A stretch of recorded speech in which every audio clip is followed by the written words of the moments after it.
پاکستان کا مطلب کیا؟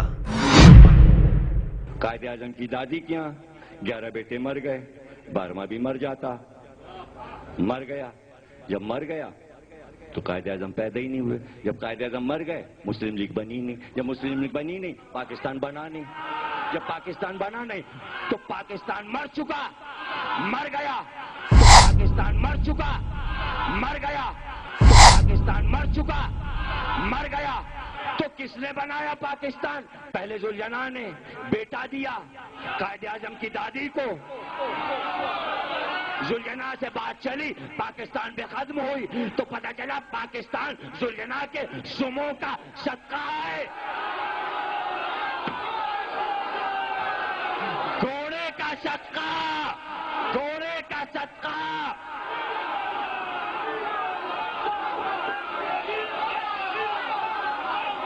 ارے اب جملہ سن لو، چونکہ ذوالجناح کی وجہ سے یہ ملک بنا، پورے ملک کی آبادی کو ذوالجناح کے سموں پر سجدہ کرنا چاہیے۔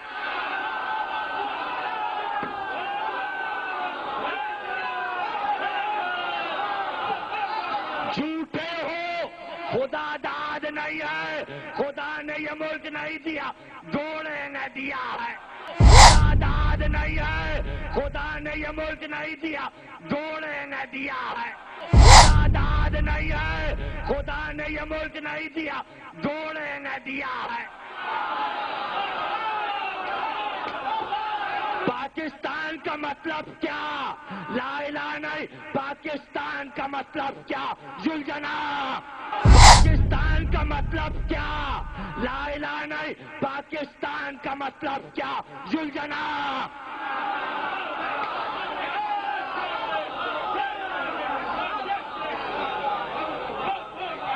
پاکستان کا مطلب گھوڑا، پاکستان کا مطلب دلدل، پاکستان کا مطلب ہائے حسین یا حسین۔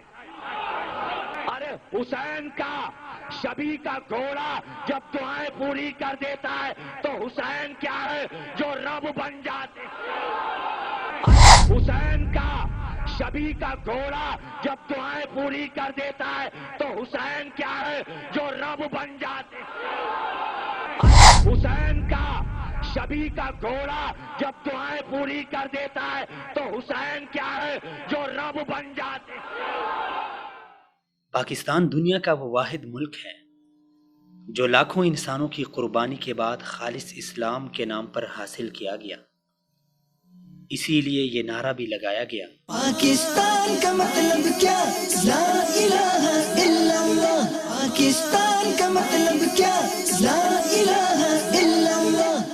اور بحیثیت پاکستانی پوری قوم کے ذمہ یہ بات لازم ہے کہ وہ اس ملک کے آئین و قانون کا احترام کریں، لیکن افسوس کہ اپنے آپ کو مسلمان اور محب وطن کہلوانے والے ایران نواز شیعہ اس کے برعکس ہیں، جو ایرانی ایما پر مملکت خودآداد میں انتشار و فساد پھیلانے میں کوئی کسر باقی نہیں چھوڑتے، جو آستین کے سانپ بن کر وطن عزیز کو اس طرح سے ڈس رہے ہیں کہ بندہ سوچنے پر مجبور ہو جاتا ہے کہ یہ پاکستانی ہیں یا پاکستان میں رہنے والے پاکستان اور اہل پاکستان کے دشمن۔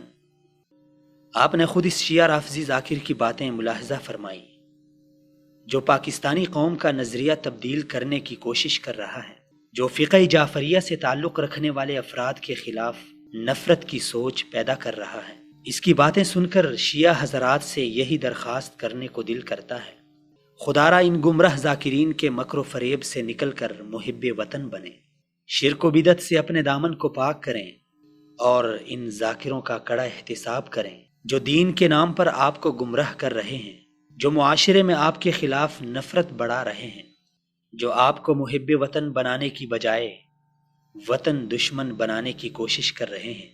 اور اگر آپ ان کا ساتھ دیتے رہیں گے تو قادیانیوں کی طرح سر اٹھا کر جینا آپ کے لیے محال ہو جائے گا۔ اللہ ہم سب کو سچا مسلمان بننے کے ساتھ ساتھ سچا پاکستانی بننے کی توفیق عطا فرمائے، آمین یا رب العالمین۔ پاکستان تو سلامت رہے، اے میری جان تو سلامت رہے۔ وصال اردو.